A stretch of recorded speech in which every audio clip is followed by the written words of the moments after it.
As I neared the stronghold's inner sanctum, a strange sensation crept over me. An indescribable feeling of displacement, a sense of vertigo, as reality itself appeared to warp and bend around me. The disturbance seemed to emanate from the sanctuary's furthest chapel. As I cautiously approached, the sense of dislocation intensified with each step. So this was the tomb of the beloved King William the Just, beatified here as the martyr and catalyst of Mobius's crusade. I was reminded of Kain's journey as a fledgling vampire, how Mobius coerced him to travel back in history and assassinate William, thus igniting a genocidal hatred of vampires among the citizens of Nosgoth. And here I discovered the source of the displacement. The Soul Reaver itself, laid out like a holy relic, and broken, apparently in the battle between William and Kain. I had not thought such a thing was possible, until, of course, Kain shattered the blade against me when he tried to strike me down. Thus, the captive spirit inhabiting the Reaver was released, and binding itself to me, became my symbiotic weapon. And so the Reaver met its former self, still imprisoned in this corporeal shell. I watched, mesmerized, as the Wraith blade uncoiled itself and snaked down the length of the physical blade. Embracing its twin, its mirror self, the Reaver's long-dormant spirit was now fully aroused. And for the first time, I felt the true presence of this other entity, willful, ravenous, and deranged from thousands of years of imprisonment.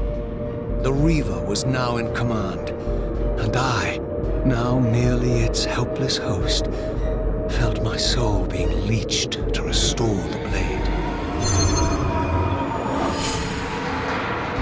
But the Reaver knew better than to destroy its host, and just as I neared the brink of oblivion, the blade released its hold on me. As I recovered, I realized we were now bound together in a fragile alliance. The Reaver no longer merely my symbiotic weapon, but a sentient parasite competing for control. What have you done to me, Mobius? Is this your trap? How mine? Don't forget it was Kain who led you here, not I. While you curse me, the only soul in Nosgoth ready to guide and assist you, Kain laughs at our folly and revels in your dismay. These blades, now coiled in sinister embrace, have inspired terror in the hearts of creatures far more durable than you, old man. Bound together as they are, I can only imagine what they could do to your soul's fragile shell.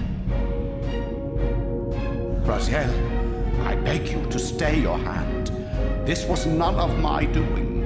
I have sought only to aid you in your righteous quest. Why, you're trembling, Mobius. Has your confidence abandoned you?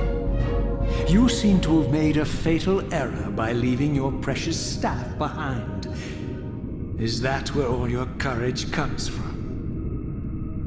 Listen to me, Raziel. You don't know what you're doing. I have taken an enormous risk by appearing here before you, so defenseless, yet eager to prove my good intentions. If there's anything left of the Seraphim in you, you won't do this. While you threaten me, your true enemy eludes you. Don't concern yourself with Kain, old man. He'll join you in hell soon enough. As you said, death comes for us all. Yes, the wheel of fate demands it. What did you say? The wheel of fate. The inexorable cycle of death and rebirth to which all men are compelled. We serve the same God, Raziel. To strike me down would be striking God's own attendant. And I don't believe even you would take that risk. I tire of your games, Mobius. Now that I know you fear me, I needn't concern myself with you. Kain is waiting for me. Go then, Raziel. Seek Kain out and destroy him in the name of the one God we both serve. You, who were once a Seraphim priest, murdered, profaned, destroyed, and reborn again from his mercy.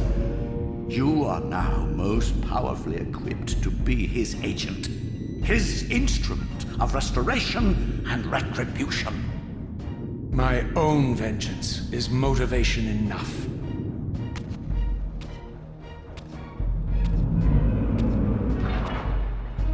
By my soul, you almost had me, my little blue assassin. But that'll be the one and only chance you get. I assure you of that. I could now summon the blade at will, regardless of my strength. But once summoned, the blade's ravenous appetite could not be contained. It devoured the souls of its victims, and if I allowed it to become over-aroused, the Reaver would now turn its hunger on me.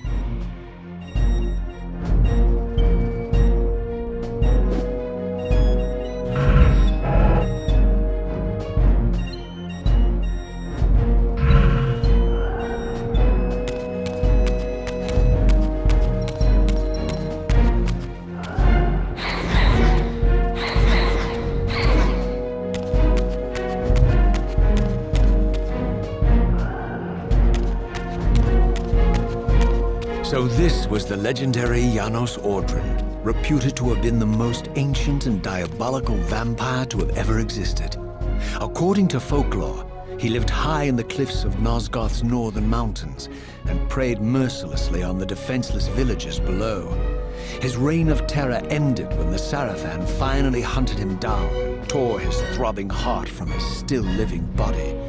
This relic came to be known as the Heart of Darkness, was supposedly imbued with the power to restore vampiric unlife. The Sarafan therefore guarded it carefully, lest the heart fall into the hands of their enemies. But I wondered, could Janos Ordrin truly have been as monstrous as depicted here?